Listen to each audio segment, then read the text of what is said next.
America के नौ मुंतखब सदर डोनाल्ड ट्रंप की हलबर्दारी के लिए वाशिंगटन डी में तैयारियां जारी। ट्रंप पीर को कैपिटल हिल के सामने दूसरी मुद्दत के लिए अपने ओहदे का हल्फ उठाएंगे। कैपिटल हिल के सामने नेशनल मॉल में शुरा के बैठने के लिए इंतजाम। कैपिटल हिल में जगह जगह अमरीकी परचम दिखाई दे रहे हैं। 25,000 सिक्योरिटी एहलकार तैनात किए जाएंगे।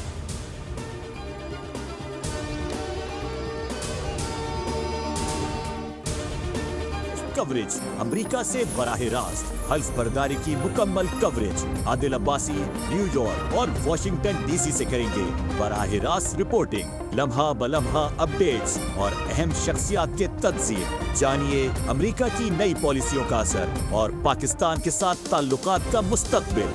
बोन अमेरिका में।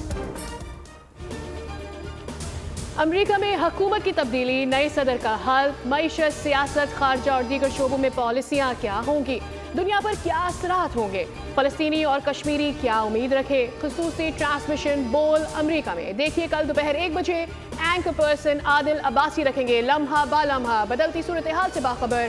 सीनियर सहाफ़ी और तज्ज़ियाकार देंगे अपने माहिराना राय।